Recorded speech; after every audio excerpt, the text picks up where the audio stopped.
Big 3 Anime တွေကနာရူတိုထဲမှာဆိုရင်ကြိုးစားအားထုတ်မှုခိုင်မာတဲ့ရည်မှန်းချက်စစ်မှန်သောငြိမ်းချမ်းရေးနဲ့လက်စားချီအမုန်းပွားမှုစတဲ့ကျွန်တော်တို့စိတ်ထဲမှာမိမရနေအောင်ဆွဲမြဲနေစေတဲ့သင်ခန်းစာကောင်းတွေ message ကောင်းတွေပေးနေပါတယ်။ထိုနည်းတူစွာပဲ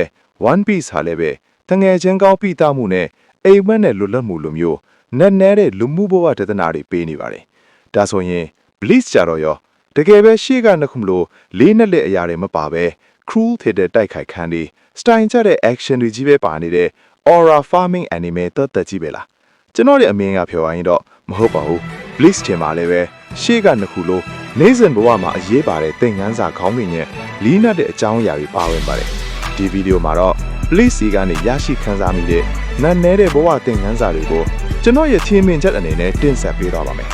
မစခန်းမှာ Bleach ကိုမကြည့်ရသေးသူတွေအတွက် spoiler တွေအများကြီးပါမယ်အကြောင်းဥစွာသတိပေးပါတယ် Bleach ရဲ့ Soul Society အခါဇလန်ကောင်းယုံနေမဟုတ်ပဲကျွန်တော်တို့ဘဝအတွက်စိတ်ခွန်အားရစရာသင်ခန်းစာတွေအများကြီးပေးခဲ့တဲ့ arc တစ်ခုပါ Ichigo က Rukia ဘဝဲတင်ဖို့ Soul Society ကိုကျူးကျော်ခဲ့တဲ့စွန့်စားခန်းမှာ Ichigo ရဲ့ကိုယ့်ရဲ့ကံကြမ္မာကိုသူများကတတ်မှတ်ပေးတာကိုငြင်းခံမနေပဲကိုယ့်လက်နဲ့ကိုပြောင်းလဲယူရမယ်ဆိုတဲ့အရာကိုပေးပါတယ်ဒုတိယချက်ကတော့ Ichigo က Rukia ကိုစွန့်စားကဲတင်အားတဲ့အကြောင်းရင်းကတော့ Rukia ဟာသူ့ရဲ့မိသားစုကိုကဲတင်ခဲ့ပြီးသူ့ဘဝကိုပြောင်းလဲပေးခဲ့တဲ့သူဖြစ်လို့ပါကိုယ့်ပေါ်ကျေးဇူးရှိမှုတဲ့သူကိုယ့်ဘဝရဲ့ခက်ခဲတဲ့အချိန်မှာကူညီခဲ့တဲ့သူတွေကိုဘယ်တော့မှမမေ့သင့်ဘူးဆိုတာ Ichigo ကတတ်သိပြခဲ့တာပါနောက်တစ်ချက်ကရှုံးနိမ့်မှုကိုခွန်အားဖြင့်ပြောင်းလဲခြင်းပါ Ichigo ဟာ Soul Society အကမှာပြကူရခံပက်ချီနဲ့ Aizen တို့ကိုရှုံးနိမ့်လူနီးပါးထိခဲ့ပေမဲ့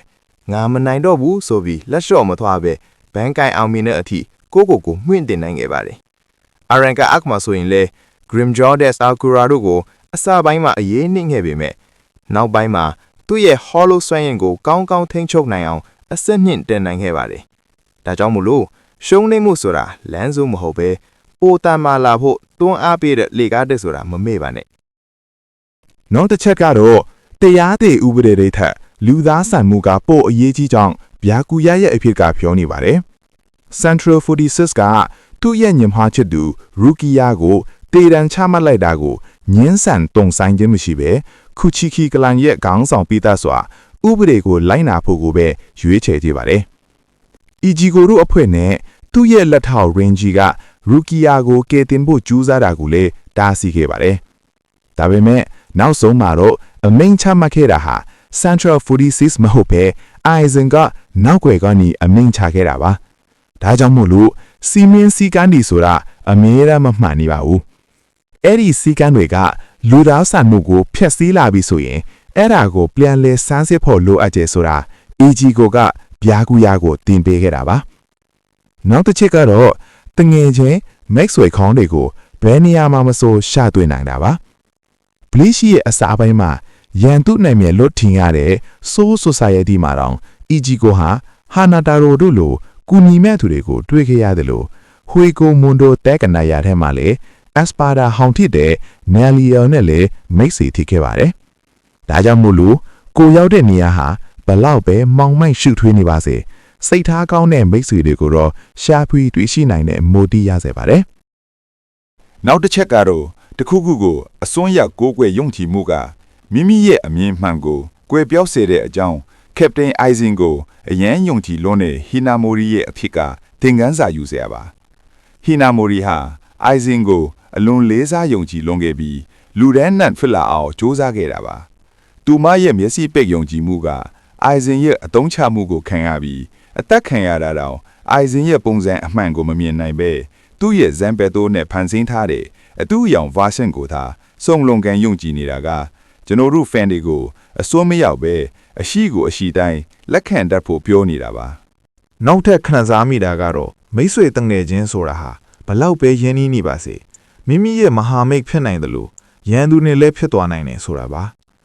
ဥပမာပြောရရင်ကွင်စီဖြစ်တဲ့အီရှိဒါအိုရီယူဟာရှီနီဂါမီတွေကြောင့်သူ၏အဖိုးဖြစ်သူတေဟဲရလို့တေမင်းတွေကိုရန်သူတွေလိုယွန်းရှာမုန်းသိခဲ့ပါတယ်ရှီနီဂါမီနဲ့ကွင်စီဆိုတာဟာဘယ်တော့မှပေါင်းဖက်လို့မရတဲ့အရာတွေလိုသတ်မှတ်ထားတာပါသူဟာအီချီကိုနဲ့စတွေ့တဲ့အခါမှာအခြားတေမင်းတွေနဲ့တူတူပါပဲလို့သဘောထားပြီး ပြိုင်ဖက်ရန်သူအနေနဲ့ပြုမှုခဲ့ပါတယ်။နောက်ပိုင်းမှာတော့ရှီနီဂါမီတွေထက်တဲ့အီချီကိုရူကီယာရင်ဂျီတို့နဲ့မိတ်ဆွေထစ်သွားတဲ့အခါအတိတ်ကရန်ညိုးတွေထက်လက်ရှိခိုင်မဲတဲ့တန်ရောစင်ကပိုအရေးထိကြောင်းနားလည်သွားခဲ့ပါတယ်။ ရှီဘာကန်ဂျူဟာလဲမယ်ထိုနီးသူစွာတင်မင်းတွေကိုယွန်ရှာမုန်းတိပေမဲ့အီချီကိုနဲ့တွေ့ပြီးတော့မှတင်မင်းတွေထဲမှာကောင်းတဲ့သူတွေလည်းရှိတဲ့အကြောင်းနားလည်သွားပါတယ်။ခိုမာမူရာနဲ့တိုစင်ကြတော့ပြောင်းပြန်ပါသူတို့နှစ်ယောက်ဟာတင်မင်းမဖြစ်ခင်ကတည်းကအလွန်ရင်းနှီးတဲ့တငယ်ချင်းတွေဖြစ်ရှိနေခဲ့တာပါ။နောက်ပိုင်းကျပါတိုစင်ဟာခိုမာမူရာရဲ့စန့်ကျင်ဘက်ဖြစ်နေပြီး Soul Society ကိုလက်စားပြန်ချီချင်နေတဲ့သစ္စာဖောက်တစ်ယောက်ဖြစ်နေခဲ့တာပါ။နောက်ထပ်တစ်ခုက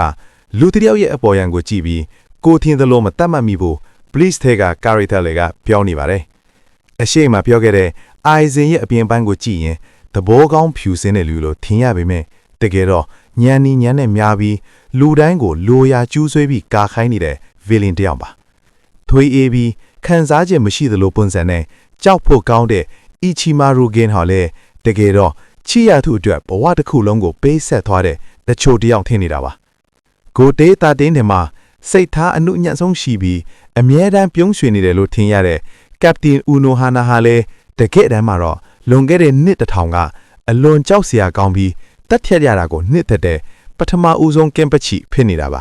Bleach ကရတဲ့နည်းနည်းတဲ့အကြောင်းနဲ့အများကြီးကျန်နေသေးပေမဲ့ဗီဒီယိုမရှယ်ချင်လို့ Part 2ကိုနောက်နေ့ဒီမှာတင်ဆက်ပေးသွားပါမယ်။အဆုံးထိကြည့်ရှုပေးခဲ့တဲ့အတွက်ကျေးဇူးအထူးတင်ရှိပါတယ်ခင်ဗျာ။